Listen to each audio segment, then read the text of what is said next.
Over the last 2 years, civilian and military leaders at the Department of Defense, from the Secretary of Defense on down, have warned this committee about, quote, a return to great power competition.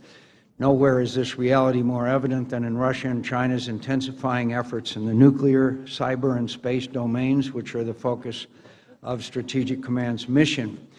Russia continues to wield nuclear threats against allies that stand up to its aggression in Ukraine. It's well on its way toward completing the modernization of its strategic nuclear forces, as it's gone out of its way to deploy new nuclear capabilities not limited by the New START Treaty.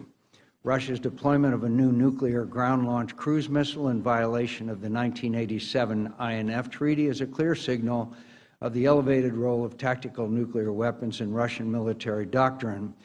Moreover, this violation leaves the United States as the only country in the world abiding by treaty limits on its intermediate-range missile forces. Merely hoping that Russia will return to treaty compliance is insufficient to the seriousness of this threat. That's why Russia's violation of the INF Treaty is so significant, because it calls into question basic assumptions about U.S. nuclear policy, assumptions we must be prepared to reevaluate given the new realities of our strategic environment. China has one of the world's largest and most comprehensive missile forces, continues to modernize its nuclear capabilities by adding more road mobile systems and submarine-carried nuclear weapons, and continues to pursue counter-space capabilities designed to limit our use of space. Beyond Russia and China, the breakneck pace of North Korean nuclear ballistic missile and nuclear testing in the past few years means that a North Korean missile tipped with a nuclear warhead capable of reaching our homeland is no longer a distant hypothetical, but an imminent danger. The global security danger. environment we operate in has changed. Our adversaries are developing advanced nuclear and conventional weaponry that rivals our systems in capability and capacity. They fully understand the warfighting capability that cyber and space can enable. We must adapt and modernize. The primary focus of our deterrence modernization efforts must address the entire nuclear infrastructure. First, the platforms, the ICBMs, the submarines, nuclear-capable heavy bombers with their associated tankers. Second, the actual nuclear weapons themselves. And finally, the nuclear command and control architecture that enables the entire enterprise. They're all essential to the security of our nation. At a time when our adversaries have significantly modernized and continued to upgrade their nuclear forces, nearly all elements of the nuclear triad are operating beyond their design service life.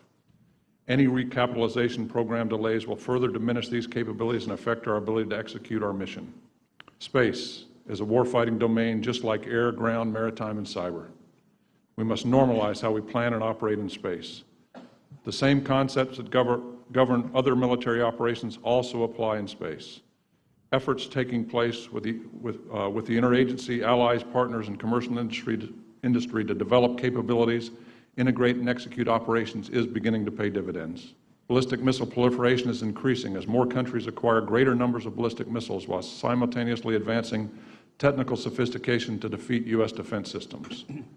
We are managing the Unified Command Plan elevation of U.S. Cyber Command, which I fully support and engage with on a daily basis. I continue to advocate engagement. I know Secretary Mattis has said we've had a long history of engagement, not a long history, but nonetheless, I would like to have an aggressive State Department engagement, an aggressive Department of Defense engagement that includes mill-to-mill engagements with my counterparts in Russia, China in particular. I think it's always better to be able to pick up the phone and talk to somebody before something bad really happens, to have some kind of relationship. I also want to look across the table and make sure they understand I'm very serious about this business. You've said that, of course, we made it very clear we have the oldest nuclear arsenal in the world, warheads and bombs produced 30, 40 years ago, B-52 and all of that. From a military perspective, I think it's always important that anybody that has the threat to fundamentally destroy your nation, which is what Russia and China both have, they have to be considered an adversary. I think not considering an adversary causes you to make decisions that could put the nation at risk. Therefore, I've always considered Russia to be an adversary. I think it's important for us to look at Russia that way.